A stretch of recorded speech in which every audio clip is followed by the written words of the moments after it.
Yeah. Right. So, absolutely. Okay. All right. Let's do it. Three, two, one. Hello, everyone, and welcome to View to an All-Star. And today we have an extra special guest, a man who needs no introduction, but I'm going to do it anyway. And that's Warren Werbitt, the print whisperer. Warren, glad to have you. It's an honor to have you here. Thank you for joining us. Well, it's an honor to be with you, and it's a pleasure to be anywhere where we get to talk print. Amen. Couldn't say more than that. We couldn't say it any better. And for those, the few, I maybe count on one hand who don't know Warren, Warren is a printer. Note I say that first. Podcaster, YouTube sensation, a prolific fisherman, of which I have much envy for what he does. He's an apparel marketer. He's an author. This is an underrated thing of what I love this book, Warren. I read it twice. I love that book. I want to talk about it a little bit today. And so, Warren, first of all, I mentioned the YouTube sensation. Can you believe it? It's almost 20 years since that happened. Almost 20 years. It's hard to believe. Seems like it was yesterday. I have to ask you, did you ever dream at that time it would lead to all of these different avenues and channels and opportunities that's happened since? No, but I'll elaborate on the no. So, so first of all, 20 years is insane that it's that long. I It's know. insane because when I go places still, people still call it out Yeah. or recite a part of the video that they saw that was their favorite because there's so many. Yeah. When I wanted to do it, I didn't want to do it for any other reason than to have a gaff. I think I was early 40s. Everyone in the company was young. We were all partying. We were raving. I'm a different kind of owner. And Yeah. I saw this video and I thought, you know what? YouTube came out. Let's just go make a fucking video. And made a video, spent 10 hours outside in the cold. Don't want to be an actor anymore. I didn't get paid for it. The best part was my son in it. But no, I didn't have any thoughts. Fast forward, people ask me today, what were you thinking? I say, oh, I had a vision. I'm building a brand. I'm creating a future, but I had no idea. But I did learn as time went on, and I didn't know anything from branding. Today, everything's called a brand, but it's a little loose these days, right? I just learned about branding, and then today they talk personal branding. I started building a personal brand 20 years ago, where at some point I wasn't just the printer, but I was the advocate for print. In the last few years, they might say print influencer. I don't even know how to spell it. And I just took it for what it was worth, and I was just me. I'm always me. So going around, the fact that people were loving it, I was loving it. The fact that, listen, I said it then, old industry. Well, today it's older. And Yeah. now everyone's talking about how old it is and the people and what we need to be doing is new. So the one good thing about the video is every new young person comes into the industry that sees the video is cracking up and howling. Yeah. And we need that. We need that because we don't have enough young stuff happening to attract them yet. Yeah. My opinion. I agree with that. And of course, I have, we were all young people that entered this industry at one point in our careers, right? Hang And on. Wait. When you entered, like me, we had hair. yeah, yeah, I know. Yeah. Prolific, as a matter of fact. Yeah. That's long gone. And even though it's a long time ago, I don't want to pretend that it feels like a long time ago because it doesn't. It seems like yesterday. And I have, like you, I have a very strong like empathy for and an empathy for and a desire to help and embrace young people coming into this industry. And so if you've been through a career like mine's probably a little longer than yours because of the age, but you just want to you want to give people and you want to leave a good legacy. You want to show off where you've been, your old neighborhood, and all that, and you want to walk away from it eventually with everything kind of in good condition and feeling good about it. And what does it take for that to happen? A new generation of people to come in and add to what we've done already. Oh, yes. And so, part of there's a problem out there I see. And I talk to some young people that go into different places, and I speak to some owners that have young people. And, one of the owners I was talking to asked me, what do you think the problem is? Why I can't keep young people here? And I said, stop talking to them because your initial conversation is real nice, but you never go back to them to follow up and finish the conversation. So it's great that you welcome them, but that was it. And we have to engage with them more. Yeah. Um, right. Another thing is, I think that we are and feel a lot younger than our parents did Yeah. at the time when they were our ages, which I won't say anymore. Um, so because I think the older people don't feel old but younger, they're having a harder time handing over, passing on, or engaging in a different way. They're not being pushed out. We just have to acknowledge that it's our time to pass on the torch a little, Yes, exactly. right? Exactly. Not everyone's ready for that, No, unfortunately. right. I may, maybe, and I just thought of that, but maybe in some companies, they could find some elder to team up and mentor a younger. I'm making up new words, Yeah. and find a way to engage because we all know we have an old industry. We all know how people look at us. And I don't think there's enough people and enough companies doing enough to change that feeling and look, even though we all talk about it and know. Yeah, talk. And there's an old expression, a bad plan is better than no plan at all. And I think that in this case, that would actually apply. At least, people want to see the effort. They want to see that you're interested, like you said, come around and talk to me. Or actually, if you think even of the terminology and the language used by most of the younger people, they want to be seen, they want to be heard, right? And they don't want to be lectured to, right? But they want to feel like they have an opportunity and their voice might matter actually in what happens. And so to me, that doesn't cost anything. Whether you're an owner of a company or an executive or even just a manager or a director at some level, and you've got young people, it doesn't cost anything to listen to somebody. No, I ask people if they sit with their teenage kids and their kids in their early 20s, if they sit with them, if they sit with their friends, if they have conversations, if they sit there and shut up and just listen to what they talk about, it gives you a better handle on what they're doing. And I hate labels, millennial, generation this, then or Yeah. whatever. I hate all that shit, right? But what did we learn from the young people so far about working? Or what did I learn? I learned they got it right when they don't want to work 7 days a week because there's no Yeah. reason to work 7 days a week. There's no reason to work 18 hours a day. We are on this planet for a short time. So it's more important that we pleasure 60% of our life and don't work 70%. Yes. Yeah. Right now, and what did we learn from COVID? You don't have to be there, but everything could get done. Yeah. And that work-life balance is a real thing. It's not a business plan. It's your life, and there's nothing wrong with wanting to make sure that that's a priority. No, but check this. If you do the work balance thing and you're in a good place most of the time and your head's in a good place, you will think better, you will be more creative, you will be more productive. You'll probably be nicer to be around with other people because you're Yeah. in a good space. There's 100 reasons. Yeah. Anyone who's happy is going to do better at whatever it is they're doing, whether it's in business, in sports, in your family. I don't think it matters. If you're happy with where you're at, you're going to produce better. You're going to enjoy it. You're going to have better results. And sometimes we overcomplicate things. It can be really almost as simple as that sometimes. A lot of times we overcomplicate things. What do they say? We spend 80% of our time thinking about stuff that's not real or true, right? Yeah. It just revolves. So I mean, I've done some exercises to eliminate that. So now I'm down to like 62% of spinning in my brain. But you have to, and then it frees you up a little bit, right? Because you Yeah. can't worry about what you can't control.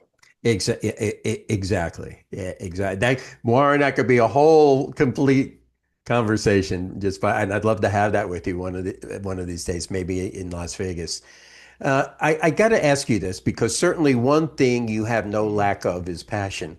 And so it's almost like you have so much. I can't help but wonder from here. I view myself as a passionate person. And I see you, and it's like I feel like you're going to explode at any minute with all the different things you're involved with. And by the way, for those watching, this is one of Warren's shirts. Can you see it? Right?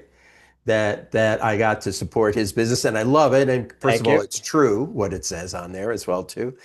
I can't help but wonder, like, when a lot of people wake up in the morning and say, "Hey, this is what my day's going to be about," or "This is what I do," or they know what they're going to do. What occupies most of, let's say, your professional passion these days? You have so much, you're involved in so many areas. How does that like flow from you? I'm curious. I'm a mess. It's first of all, the passion thing slash energy. I've never drank a cup of coffee in my life. You don't need to. If I drank coffee, I think I'd have a heart attack. Yeah. I don't know. Like I spend my time doing a little bit of the consulting. It's a little difficult because a lot of people don't want to listen to what they should be looking at or making changes. So Hmm. I've developed a bit of a frustration with people that say they want to change, but they don't really want to change, right? I'm working with a company called Felix Gluer, Yeah. which I've seen nothing like it, but they have this like bit of an automated table for gluing hot cold glue. It basically helps you speed up your process where if you do a lot of hand gluing using like double face tape, etc. So I decided to help them because this young fella, 35, new family, he has the rights to North America. And I never saw anything like it. I thought it was great. And I said to him, you know what? I'm going to help you, but I'm only calling owners. And if the owner does, and I'm oh, you know what? Now I'm going to go on a side thing. So I'm calling people that I know and I'm saying, hey, 10 minutes. I've got something I think that's for you. You know me well enough, but I haven't seen it. And I'm amazed at the people that don't call back, right? Or the courtesy of a quick call back or even an email. Um, oh, crazy because I don't want to waste people's times. But I was calling on one person a few times because they said call back, call back. And in the end, they didn't call back, and I'm losing my mind. So my last email to them was, and I want everyone to hear this. My last email to them was, hey, so and so, I hope all is well. Last time you mentioned that you had a couple people that you could refer me to. Times are busy. If you want, just give me the names. I'll call them and mention yours. And you know what my PS on the bottom was? If you believe in karma, you will call me back. And then maybe one of your customers will call one of your salespeople back. Ooh, ho, ho, ice, baby. Yeah, 10 minutes later, email with the two referrals. yeah, And I don't want to sound mean, but don't tell people should, I try to take most calls, particularly if someone I know, I'm going to call them back. But, that's all part of how we are too, right? yeah. Change the habit. I get on my phone, unknown name, unknown number. I used to say, oh, I'm not answering the phone. Well, guess what? Schools, hospitals, and certain places come in as unknown name, unknown number for obvious reasons. Um, I was with someone who that came in. I said, pick up the phone. It could be your kid's school. Turned out that it was her brother-in-law calling to say that her sister just passed. Mm, And so there's certain things we need to always do and not yeah. brush off, Yeah, right? kind of like what we were talking about in the pre-show here. It's so easy to communicate. It's so easy to be communicated to, maybe is a good way to put it. And I Well think said. it's had like the reverse effect on people. Instead of being easy in return and say, "Hey, Warren, thanks for reaching out. I'm not interested," or "Now's not a good time," or "Call me next week," or something like that. It's you get ghosted more than ever before. I, Even worse than when it used to be when you only had a telephone or a live intervention, and you could manage those things, right? You could have somebody helping you and keep. ah, But now I, people just names show up on your screen and in your phone and constantly and people just run the other way right now and it's become almost unhealthy, so I think. it's funny, not funny, but I thought ghosting was only when you're on the dating apps. Yeah. It seems like it's moved into the the business world, Yeah. right? And and I love your and perspective. so so you like that. So there's another person that I'm calling that I really think can use what I have to show. And for some reason, I can't. not they're not taking the call, but they're certainly not calling back, but maybe bad timing of trying to get them. So this is the message that I leave on their machine. Hey, Jack, it's Warren here. Listen, I get maybe you're busy and you're out. I just want to let you know that I work old school and I will keep calling you till you pick up this phone. Have a great day. Yeah. Right? The guy's Yep. an older guy. If you don't, you should pick it up just because I said that. You can, Right. by the way, you can hang up on me after. I'm good with that, Yes, but you should pick it exactly. up at least. Right, exactly. Just engage. I mean, we're humans, right? And so it's just it's important to be able to do that. And I think technology has created this whole other like hierarchy of how you have to communicate with people and how you can avoid communicating with people and that's what's so great about the return of events, just to skew off here for a minute. I think finally Yeah. getting people all back together again has been almost like a healing process, for an industry from not just from the business perspective, even socially, right? Of all the people that we know all these years and how good it is to reconnect with people one on one. And it makes you remember almost, I don't want to sound old school about it, but it kind of is how we used to do business more face to face, one on one, and how much more I think that meant to all of us in a business perspective. Well, businesses used to be done, I'll say on a handshake, even though you have to sign papers. But now it's like when you deal with your bank, you used to have a relationship with your bank manager. Now you fill out the form, the guy in charge of the bank, call him the bank manager, he takes it, sends it off to a committee that sits in a room with no windows, and they decide if you're getting the loan or not. Right. So everyone says relationship, and a lot of places, relationship, you can't have one, even if you Yeah. want. And now there's Right. an So it's a little AI tough. agent in between in the middle of that process that decides even before it gets to a human being, probably in many Right. cases. So now you know that before you submit anything, you should be submitting your application into any AI agent, asking it to review what should you change, what do you have to make better for the application, and there's no reason. And you can tell it, AI is probably going to read this, and if they don't like it, they're going to let it go. So now you got AI fighting AI. But we can't compete with the AI thinking or as quick, right? Yeah. So Yeah. everything you do, just I mean, listen, AI, let's not forget, is just a tool. Anyone who thinks it's the real deal and they don't have to do anything, they're in for a rude awakening at some point. Absolutely. So that could be a whole other tangent, but I wanted to ask you a little bit about this too, because as you know, Sure. I'm in the process of writing my first, so I love to hear from other authors. But couple of things I want to know. First of all, there's a lot in that book that's really gold. And anyone who hasn't read it in or out of the print industry, Warren, it's a tale of ups and downs and struggles and setbacks and accomplishments and overcoming.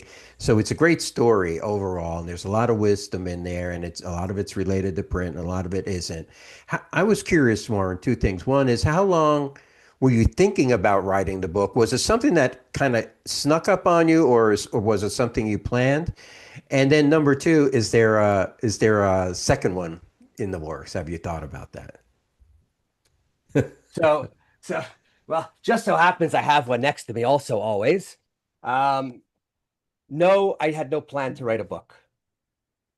That all came about. I'm just chatting with someone. I started off the Print Whisper consulting, and I thought, oh my God, maybe the book could help in my marketing. It wasn't a ton of money, right? Right. And I just thought, what the hell? And let's be truthful, I did not write it myself because I could barely read or write. But I sat with my co-author who knows how to write, and we spent maybe 12 weeks, a couple times a week, just chatting and doing things, and then he would put it out and give it to me to read and proof, and I couldn't even proof properly, but I did. Had someone else read it, and it was just to put a little collection of my things that I talk about, that I say, and it's real life, right? It There's is. no and I hope everyone likes it. For me, the best part about the book is the cover. My friend Pat took the picture. My brother Andrew did the layout because he's a designer. And Yeah. the next book might have a nice cover and be blank on the inside and make it a notebook. Uh, well, kind of like, it's kind of like when you're reeling in, sometimes there's nothing on the other end, right? But Well, I don't know where you fish, but I don't reel in Yeah. nothing.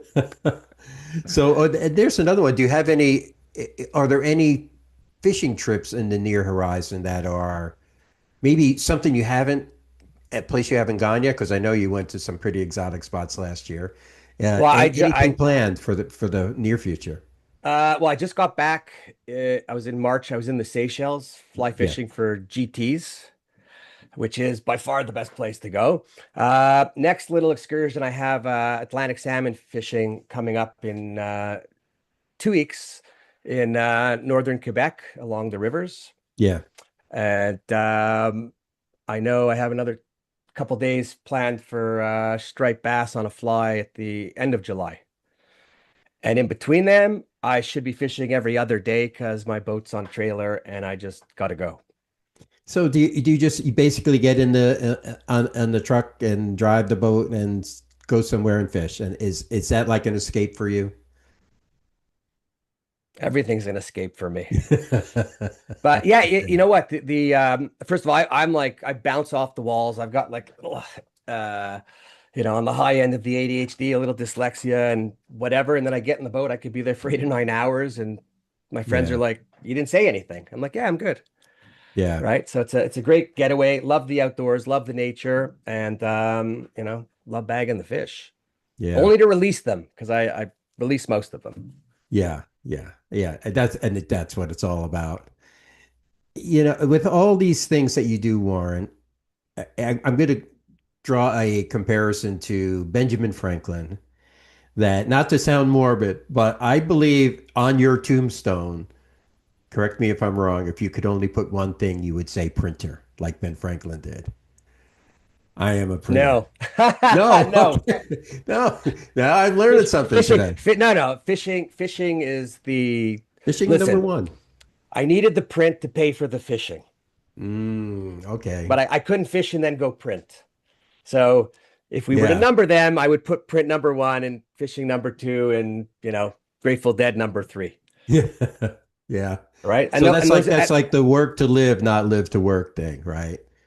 yeah, I Printing mean, listen, printing I allowed you to went fish. I went and I got tattoos, and my kids and whatever were like, you can't put tattoos on your body and blah blah. I said, hey, I'm putting them on, but what did I put on? I put on the Grateful Dead Dancing Bears, which is best music in the world, never been to a bad show since '83.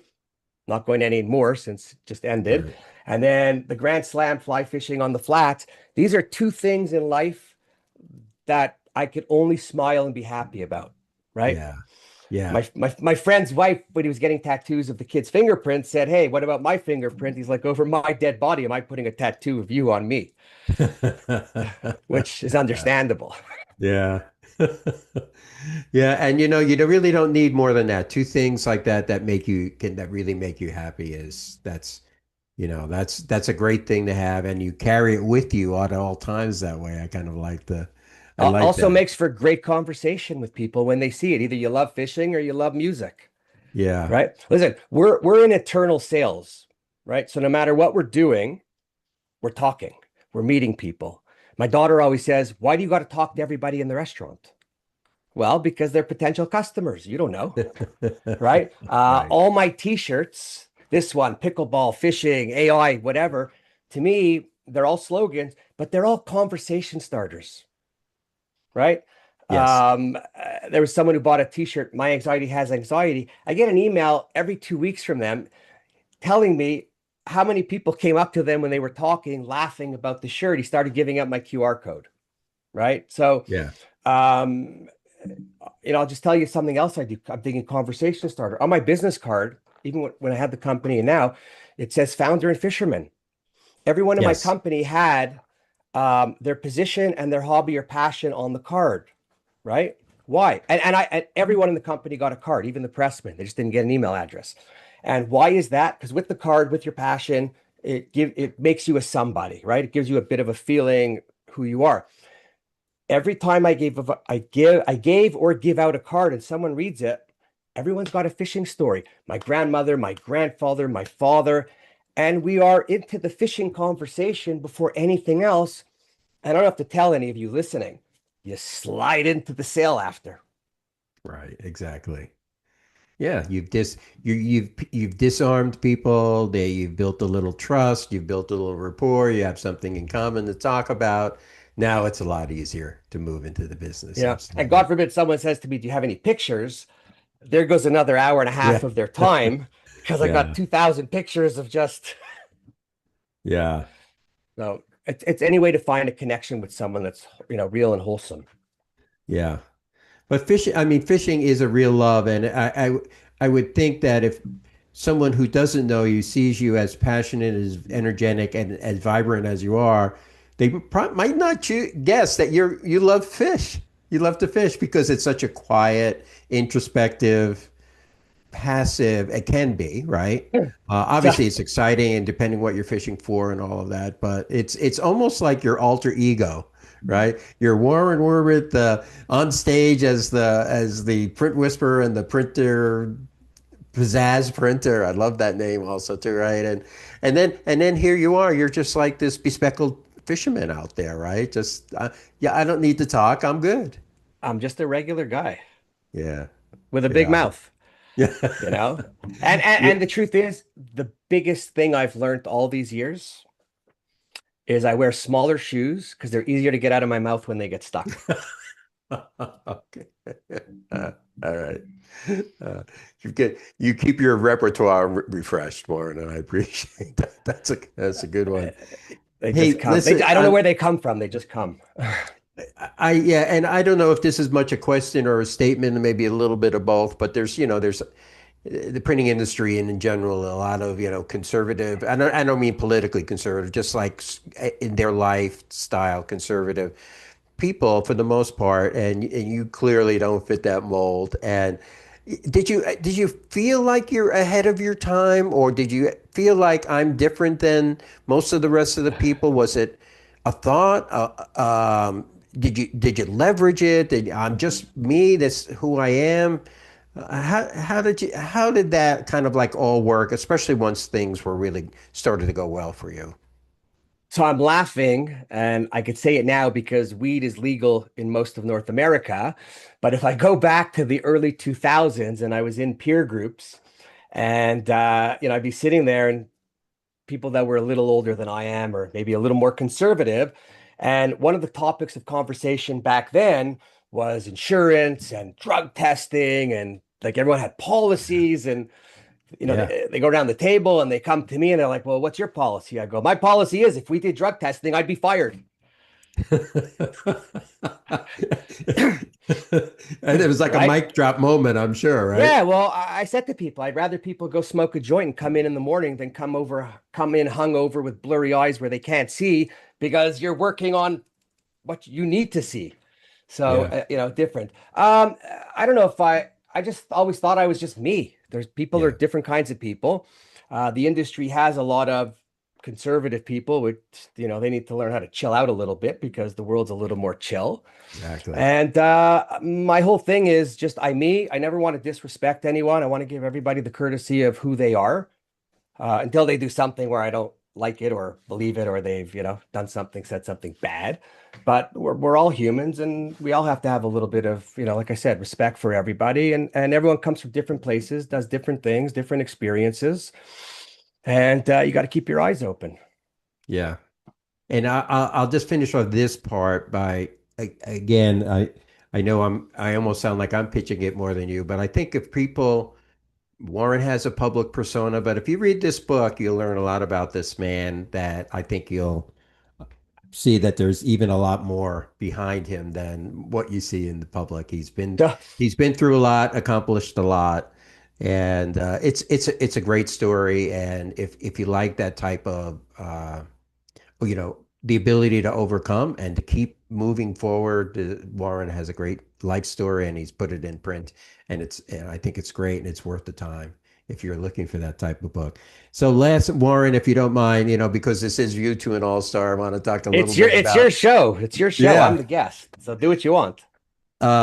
Just I'm curious your perspective on the expo this year. You have an interesting perspective on shows. You've obviously been to a lot of them.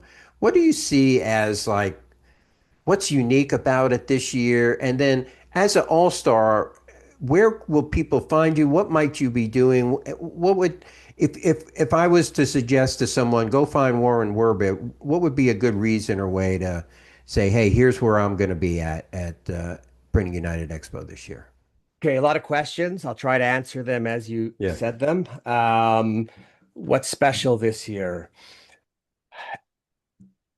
Well, first of all, what's special is a number 2 year that I'm an all-star, right? No one ever told me I was an all-star before. I've been called a lot of things, but never an all-star.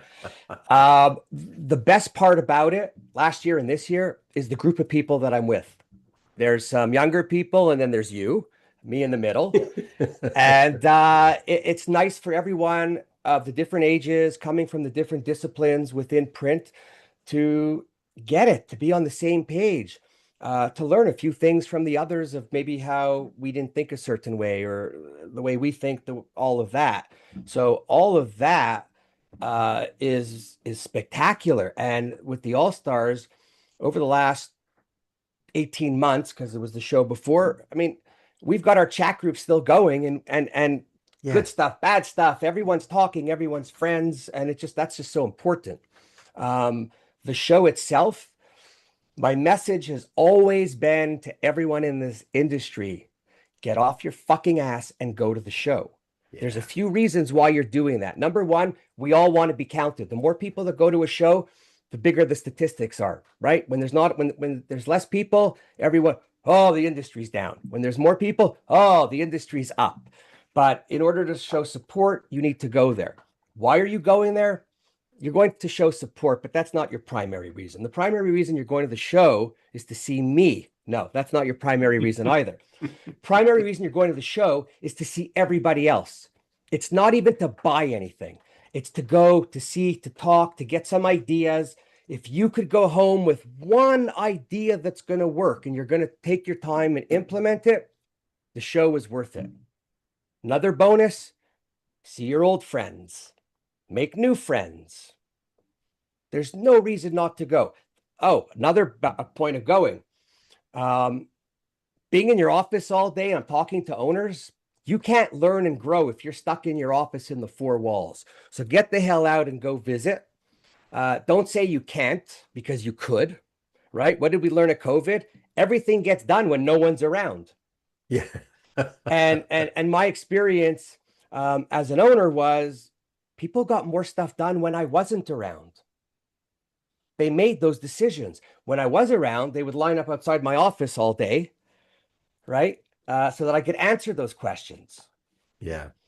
You So, gave them a reason not to have to do that you by know, being so, there. oh, if you're going to go to the show, you're going to bring a young person from your office. You know why you're going to bring a young person from the office? Because you're not going to listen or remember anything from the show when you get back to the office. Right? Yeah. So, why are you bringing a young person? Aside from the fact that we need more young people in this industry, that young person is going to feel like gold. They're going to feel like you've talked to them. They're going to feel like you know them. They're going to feel like they've been identified, right? They're going to go to the show. Their eyes are going to open up. They're going to go back to the office and talk to everybody about everything they've seen because they're so excited. To the owners who go regularly, you've probably been to 10 shows in a row and never said a word to anybody after. Yeah. Right? If you can't afford it, bullshit. You make bigger mistakes in your place that you don't even know are being made every day. Yeah. Right? So Yes. invest the 1,000, the 2,000, the airfare, the hotel, and do something good for someone and make them feel good. Because in return, you're gonna feel good. Yeah. And even Warren, that's an awesome answer. And then how about even the thought of adding to what's going on? That people are members of the industry. They have some value by being there. They can actually add to the conversation, add to the knowledge of people. How many times have you met someone in an aisle, spoken to them about something, and you learned something from them that you didn't expect to learn, and you didn't even know who that person was, right? And that All the person, time. yeah, And I can't even remember who they are now because I forget 10 seconds later. My yeah, names, like, Yeah, you but you know? remembered what you heard that day, or you remembered what you learned, or you put it into practice, or somehow it inspired you, or something like that. So I think people have more to contribute than they want to even give themselves credit for. By being there, you can also be a contributor to what's going on. And yeah, like you said, there's so much to learn. I love the idea of bringing someone young because they'll remember everything. They'll take note of everything. They have all the passion. They've got the big wide eyes, and everything's a learning opportunity for them.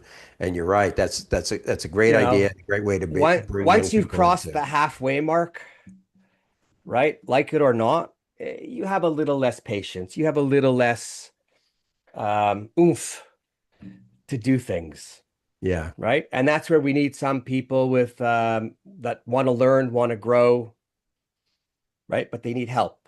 Yes. Everybody could use a mentor. Everyone could use a leader. To the owners, be the good leader in your company. You don't have to do everything, but be a good leader. Take them down the right path. It's Exactly. not treat your employees if you can like your kids almost, just no allowance, right? But embrace people. Now, Yeah. if you got 300 employees, it's a little difficult. But if you're in a smaller operation, there's no reason everyone shouldn't be good and friendly and working for the same goal. Yeah. And we've all had mentors ourselves. I mean, let's not kid ourselves. And I know you call out a couple of yours in the book as well too. But so we have to people helped us. And that's the way I look at it. So many people helped me wherever it is I am. A lot of people helped me get there. And I want to help other people along the way too. And obviously young people, students about to graduate, young people in the workforce in print. I love print like you do, Warren. It's the only industry in the world as far as I'm concerned. It's the biggest family in the world. So I want other people to love that as much as I do. And the only way to Oh my to God. make that happen, right, is to just bring people in and give them a good experience. And like you have with me today, Warren, I can't Oh, thank you enough. hang on a second. I just want one more experience that just happened yesterday, right? And we Please, talk we please. talk about young people. Yeah, So I go to Dairy Queen to get an ice cream, obviously. Well, I could have got a hot dog or a burger, but I went for the ice cream. I go in line, and young people today don't know how to count, or they don't do certain things, right? Because everything's a right, computer. So my bill is 4.90 for my ice cream, expensive soft ice cream, but and a little one. But anyways, the bill's 4.90, and I give her a $10 bill, and she gives me back $5.10 change. And I say to her, I go, "Would you be okay if I teach you something today?" And she says, "Sure." And I see the owner of the Dairy Queen in the back, and I hear them kind of listening. And I said, "Listen, when you're giving somebody change, don't give a $5 bill. Give them two twos and a one, or five ones, and you will increase your tip. The change you gave me only allowed me to give you a 10-cent tip. I'm not going to break the five on my own." I said, "I promise you, Mm. when I come back next time, I want to know how many more tips you got." Because of that, her face lit up. I heard her talking with another person and the boss when I was walking out. And I just felt so good Yeah. because that simple little tip, A, they listened, but B, they all could put more money in their pocket. That's teaching selling. Yes. Absolutely. Yeah, there's talk about ROI. There was a definite immediate ROI on that advice, and Yeah. you're And right. then I And and then I dropped $2 in the tip jar. there you go. And So to me, the big lesson there is it doesn't take a lot it doesn't cost anything to be nice to someone. It doesn't cost anything to help somebody. Or I'm right glad on. I'm not surprised to hear that story. I'm glad to hear that. That tells me a lot about you, which I feel like I already knew, but um, I want to make sure others out there know as well. Warren, thank you so much for sharing your time today. It's been fun. I could go probably another hour or at least, and we'll definitely have a lot to talk about in Las Vegas this year. And I look forward. Anytime. And honestly, the pleasure's mine. It's nice to be a guest and not a host. Yeah, it's just like fun showing up, being able to show up at a party that way, right? That's great. Thanks. Absolutely. Thanks a lot for being here, Warren. I really appreciate it. Cheers.